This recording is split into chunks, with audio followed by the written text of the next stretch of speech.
last and final prophet of Allah. He was a mercy unto the universe. Peace and blessings be on Al-Mustafa. So he began this perfect. Assalamu alaikum wa rahmatullah. Peace and the mercy of Allah be upon you, and welcome to Hadith Principles. This program is a study of the Hadith of the Prophet Muhammad, peace and blessings be upon him, as far as the rules or principles which we use to evaluate and understand them. The Hadith are very important to us as Muslims because the Prophet Muhammad, peace and blessings be upon him, was sent to us by Allah to explain our religion to us, and we are commanded in the Holy Quran to obey whatever he tells us. And so we learn the teachings of the Prophet Muhammad and his example of how to live as a Muslim from the Hadith, and the importance of the Hadith cannot be overestimated. Our scholars, may Allah accept from them by their sincere efforts, worked so hard for generations, literally thousands of scholars over centuries, labored diligently to preserve the accuracy of the Hadith and their authenticity, and to defend it from people who introduced any material that was less than authentic into the Hadith literature. So we as Muslims can be confident of the authenticity of the Hadith as a source for our teaching in our beliefs and practices as Muslims. In a previous program, we were talking about some of the effort that the scholars gave in analyzing the isnad, or chain of narrators, and the matan, or the text, the actual meaning of the Hadith. They weren't content just to see that that text was continuously narrated by narrators who are considered to be thiqa, who are trustworthy narrators, and who are good Muslims. But they wanted to make sure there were no defects or contradictions. And so if they found a hadith that contradicted other better narrators, or more narrators, or narrated by many more people, then that hadith would be called shadh, and that is a hadith that is contradictory to what is known from unimpeachable sources. And so even a scholar who would be considered trustworthy, if he contradicts somebody who is more trustworthy, or many other trustworthy scholars, then that hadith would be called shadh. Also, the hadith munkar is when a hadith, one version of an authentic hadith has an element in it that contradicts many other versions of that hadith, or more authentic versions of that same hadith. And so somebody has introduced a mistake into the isnad of that particular hadith or its text. In contrast to the munkar hadith, which is rejected in Islam, sometimes a reliable reporter, that is a trustworthy scholar or narrator of hadith, adds something in the narration which is not found in other authentic sources, but does not contradict them. And so this is an addition of a thiqa, ziyadat al-thiqa, or the addition of a trustworthy reporter. And there are examples of that in Bukhari and Muslim, that one of the reporters added a detail. All that means is that people memorize the hadith, but perhaps, for example, sometimes the Prophet gave a long hadith, and some people memorize a portion of it, but not the entire text. And so they may narrate a portion of what was said, and another narrator, who is also authentic, narrates some additional element. But if that person is trustworthy, that is an acceptable addition. And so, for example, in Bukhari and Muslim, narrated by Ibn Mas'ud, I asked the Messenger of Allah, may Allah bless him and grant him peace, which action is most virtuous? And the Prophet replied, as-salat fi waqtiha, the prayer in its due time. Two reporters, Al-Hasan ibn Maqdam and Bindar, reported it with this addition. at the beginning of its time, fi awal waqtihi. And both Al-Hakim and Ibn Hibban declared this addition to be sahih. So the majority said the prayer in its proper time. So the angel Gabriel came to the Prophet Muhammad ﷺ after the Isra Miraj, when Allah carried the Prophet in the night journey to Jerusalem, and then the Prophet ascended and stood before Allah above the seven heavens, before the veil, and saw the light of Allah through the veil, and Allah commanded him commandments, including the 5 daily prayers. The next day in Mecca, the angel Gabriel came at the time of Dhuhr and showed him the first time of Dhuhr, and then Asr, and then Maghrib, and Isha, and then Fajr, the 5 daily prayers. And then the next day, he came and showed them the last time of those prayers. And so by that, we know that the prayer has an early time and a beginning time. And so in the first example, the scholars said that, or narrated this hadith, that the most virtuous action you can do, or one of the great actions you can do, good deeds in Islam, is to pray the prayer in its due time.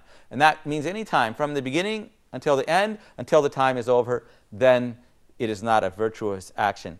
While the other two additions, according to Al-Hakim and Ibn Hibban, say that this addition is correct to pray it in the beginning of its time, and that is the most meritorious. So praying in the proper time is a good deed in Islam, and praying as soon as the time comes in is also meritorious in many cases. And so that is considered authentic in Islam. But sometimes you have a narrator of the hadith who will put something in the hadith that is not from the Prophet Muhammad, peace and blessing be upon him.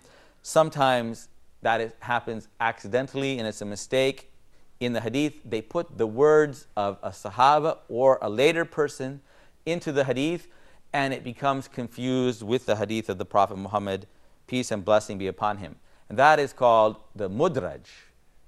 And that is when somebody else's words are inserted among the hadith of the Prophet. So the hadith is authentic, but some other words are in there, and you will assume that those are the words of the Prophet Muhammad sallallahu alaihi wasallam. So for example, Al-Khatib relates this hadith of Abu Huraira, that the Prophet Muhammad, peace and blessing be upon him, said, this is the hadith of Isbagh al-Wudu. So he commanded us for Isbagh. Perform the ablution completely. Waylun lil-aqab minan nar. Woe to the heels from the hellfire. What happened in this case was he saw people making wudu, and one man had a part on the back of his heel the size of a coin, maybe the size of a quarter or a big coin, that was dry. And so the Prophet said, Waylun lil-aqab minan nar. Woe to the heels from the hellfire. Meaning, if the water doesn't completely touch every part that you're commanded to purify, then your wudu will not be accepted by Allah. And then if your wudu is not accepted, then your prayer will not be accepted, because the purification is a condition for the prayer. But in fact, as Al-Khatib narrates, that it was Abu Huraira who said, perform the wudu correctly. And then the Prophet who said, Waylun, woe to the heels from the hellfire. So if you look in Sahih al-Bukhari, he transmits this same hadith, and he quotes Abu Huraira as saying, complete the wudu, the ablution, for Abu Qasim, which is the nickname, the kunya of the Prophet Muhammad sallallahu alaihi wasallam. May Allah's peace and blessing be upon him, said, woe to the heels from the fire. So in Sahih Bukhari, we see the authentic narration that Abu Huraira was advising people to be careful in making your wudu completely, which is called Isbagh al-Wudu, because I heard the Prophet Abu Qasim Muhammad sallallahu alaihi wasallam saying, woe to the heels from the fire. So this addition can be found in a hadith, and it was, of course, Abu Huraira narrated that, and some people, in narrating it, they mixed between the words of Abu Huraira and the words of the Prophet Muhammad sallallahu alaihi wasallam. That can happen at the beginning of a hadith, or at the middle, or at the end. And so this is called idraj, and that's a hadith mudraj, where words that are not the Prophet are accidentally or purposely put into the hadith. If a narrator of hadith frequently is does this idraj and it becomes his intentional habit, then that person is considered kadhab or liar, and his hadith are not acceptable. And as Imam Ahmad would say, that would be munkar, and that his hadith he'd be considered munkar al-hadith because he has put these words into the hadith of the Prophet, peace and blessings be upon him. But if there was a scholar who once did that on accident and it was a mistake, but in other hadiths he is very reliable and his hadiths agree with the hadiths of other reliable scholars, then many of the scholars of hadith would be very forgiving to that person. So it's very important for us to understand in Islam, the hadiths of the Prophet have to be guarded from any interpolation. And idraj means interpolation, when something is added into the hadith of the Prophet, peace and blessing be upon him, as well as when there's a contradiction between the reliable scholar or reliable narrator and narrators who are more reliable than them. And so the scholars used to test one another in these things. And they would purposely test their sheikhs. And so they're students, and they're sitting there with their teacher. And so they would narrate his hadith that he had taught them, and then they would sneak something into the hadith and see if the teacher would catch it. And if the teacher frequently did not catch those things, they would think he was not a reliable narrator, and so they would not narrate from him. You can imagine if you did that with your teachers today, what they would do for you. If you tricked them like that, for sure you're probably going to get an F in their class and they're going to be kicked out. But as the scholars of hadith said, this knowledge is deen. So be careful where you take your deen.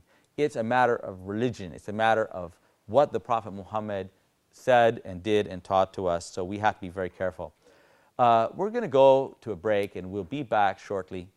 Assalamu alaikum wa rahmatullahi wa barakatuh. Muhammad is the last and final prophet of Allah. Allah the Most High and Merciful says, "Invite to the way of your Lord with wisdom and fair preaching." Do you want to join Huda in calling to Allah? Do you want to spread the message like the prophets did? Do you want to share in the blessings and rewards? Why not support Huda towards these noble aims? Why not sponsor a program of your choice? If you would like to help Huda in spreading the correct message of Islam, please send an email to support@huda.tv or call +2 014 327 1771 for more details, or fax +2 023 8555 251. Muhammad is the last and final prophet of Allah. Assalamu alaikum, peace be upon you, and welcome back to Hadith Principles. Before the break, we were talking about some of the criteria for understanding the authenticity or verifying the authenticity of Hadith and the great efforts that our scholars made to that. We stated previously that the munkar hadith is a hadith in which a reporter or narrator has put an element that is in contradiction to the majority. But we said that sometimes a reliable narrator has an additional amount of information. An addition in Arabic means ziyada. So ziyadatu thiqah, or the addition of a trustworthy, reliable narrator of hadith, is authentic. And that means that many narrators of that hadith narrated a portion of what was said by the Prophet, peace and blessings be upon him, but many other narrators, or some narrators, maybe even one, narrated a more complete version of that hadith. And so it's totally permissible. Sometimes the Prophet, if you look at some of the hadith, they're very, very long. The Prophet gave a long story and example. And sometime you will find those in the book that only a portion of that hadith is narrated. And that is acceptable and is permitted. And so if one narrator who is trustworthy narrates only a portion and another narrator narrates a longer version, that does not mean that that hadith is not authentic. And the next term that we learned was idraj. What does idraj mean? Insertion. It's interpolation or adding something, and that hadith is mudraj. And that is a hadith that, what is the characteristic of this hadith? When the narrators add some more information Yes. inside the text of the hadith. Yes. The words of the narrator, it could be a companion, sahabi, it could be a tabi'i, a second generation, or any other narrator. Those words are accidentally or purposely confused with the words of the Prophet Muhammad. And so we gave an example where, of course, Abu Huraira had told his students, be careful about performing your wudu correctly, because I heard the Prophet Muhammad, peace and blessing be upon him, say, woe to the heels from the hellfire. Make sure, because somebody had left their heels dry and had not put the water completely on their heels. Other people later on mistook the words of Abu Huraira for part of that hadith, and so they included his words with the words of the hadith. So the correct version is found in Sahih al-Bukhari. And so some scholars,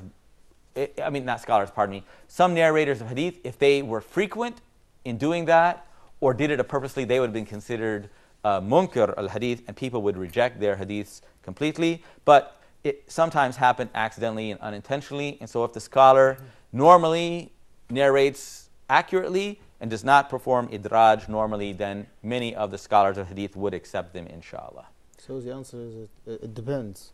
Yeah, exactly. The scholars were very careful, and so they examined these things. So it is, of course, any hadith that has this, that is not a hadith of the Prophet. So that hadith, when it's found in other versions outside of Bukhari, it has the words of Abu Huraira. Even though it's narrated as a hadith, that first part is not a hadith. That's a mistake. Even though the word is correct. There's nothing wrong with it, except that was a mistake. But if the scholar frequently did that, then they would be considered unacceptable. They are munkar al-hadith, or if they did it intentionally, they would be kadab or liars. But it could happen once, and it was a mistake. But if you found that normally that narrator narrated hadiths that were in harmony with the other narrations, then the scholars would accept that, inshallah. But different scholars had their own standard when looking at those things. So some scholars rejected it every time, and some of them looked and said, no, he usually is acceptable. What is the role in hadith in making fiqh? Oh, mashallah. That is very important. Fiqh is Islamic jurisprudence. Fiqh means the deep understanding of Islam, being able to apply Islam in different situations. And so the practical application of Islam is fiqh. And so Islam is really principles for decision making. At any time in our life, any country we live in, we're presented with different options of actions that we have to do. We have to make a decision based on the Quran and Sunnah, the Prophet Muhammad. So we use the Quran and the Hadith to base our decision. How do we do that? That is taught to us as the foundation of Islamic jurisprudence, usul al-fiqh, how to do the fiqh. And so fiqh is the result. When an imam or a scholar is presented with questions, or people ask fatwas, or a situation arises, it's sometimes not clear to everyone what is the proper thing to do. So he uses the Islamic principles in his reason and comes up with his ijtihad of the answer. And so that is the fiqh of that person. So Bukhari has fiqh al-Bukhari, or Muslim, or any scholar of hadith, or of course the fiqh of Imam Abu Hanifa, or Imam Shafi, or Imam Malik, or Imam Ahmed ibn Hanbal. They all have fiqh. And so the fiqh of a scholar is his decision made on the basis of the Quran and Sunnah. But we have different situations. In a different time and place, the same scholar might rule in a different way. And so that takes a lot of studying and learning. And so the hadith is the source text, but the fiqh is what we do with that hadith. Excuse me, sir. Yes, brother. In defining the Munkar hadith, your Honor said that the narration of a trustworthy narrator would go against the narration of a more trustworthy narrator. Yes. So what is the criterion, or in other words, have the Muslim scholars have put a criterion or laid down a criteria for differentiating between what is or who is trustworthy and who is more trustworthy? Yeah. Of course, some scholars are known as imams, who are the greatest scholars of hadith, and huffaz, who have studied and memorized and preserved thousands of hadith, and are well known for their great memory and have been tested and tried. While others, sometimes they are known as good Muslims who narrated hadith, and there's not as much information. Some scholar narrated one hadith, or one person narrated one hadith. And so those people are, it's known by comparison of who they are. That's why we have the books called Ar-Rijal and Jarh and Ta'dil, the books that give us the names of the narrators, their biography, their teachers, their students, and their characteristics. So we find very pious Muslims who are known sometimes to make mistakes. So when compared to a scholar who is known as being extremely accurate, he's not going to, he might be acceptable otherwise, but he's not going to be accurate. So I can teach you something about hadith that I know. But if Ibn Hajar Asqalani came in the room, are you going to listen to what I say? No, you're going to listen to Ibn Hajar Asqalani. You're not going to listen to me, right? And so that's how it is. Somebody might be good, but then there's good, better, best. And so that takes knowing the people and takes understanding the biography. And that's why we have to rely on the books written by the scholars of hadith when they explain to us. And so if somebody continuously does this, they're known as Munkar al-Hadith. We know to look out for their name anywhere we see it, inshallah. But excuse me, Sheikh, I'm a little bit confused. What's the difference between Shadh and Munkar? Yeah. And what's the legal implication of this? I mean, are they totally rejected or what? Yeah. Hadith Shadh and Hadith Munkar are both rejected. A Hadith Shadh contradicts, for example, the Quran in a clear way, or it contradicts the Sunnah. It's an ahad. A hadith is only found by a few narrators, and it contradicts the mutawatir, what is found in many, many different narrations. Or one scholar contradicts many other scholars, or scholars who are much better than him.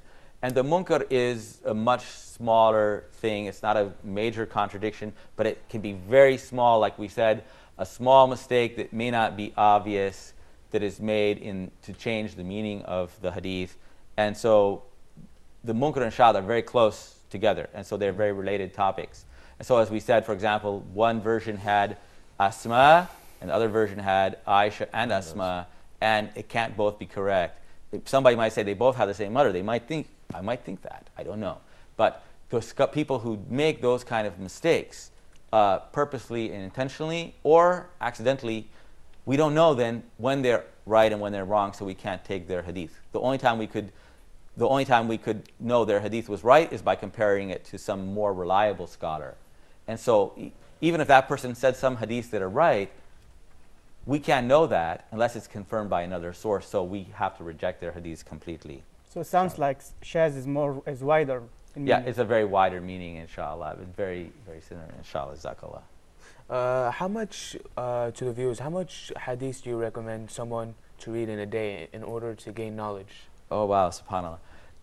Most of us, we should do well to read a chapter a day of a famous book of hadith like Sahih Bukhari or Riyadh al-Salihin, or read a hadith a day along with its commentary and explanation from great scholars who have written the shuruh or commentaries on the hadith. And to learn a little bit at a time would be in imitating the example of the Sahaba. They would learn a little Quran along with its tafsir and its explanation and its application, inshallah. That's the best way for us. If you learn a little bit of time regularly, you will advance very fast. Before you know it, you will have a great knowledge. May Allah Almighty bless all of us with the knowledge of the Quran and Sunnah. Barakallahu feekum. Assalamu alaikum wa rahmatullah. Muhammad is the last and final prophet of Allah. He was a mercy unto the universe. Peace and blessings be on Al-Mustafa.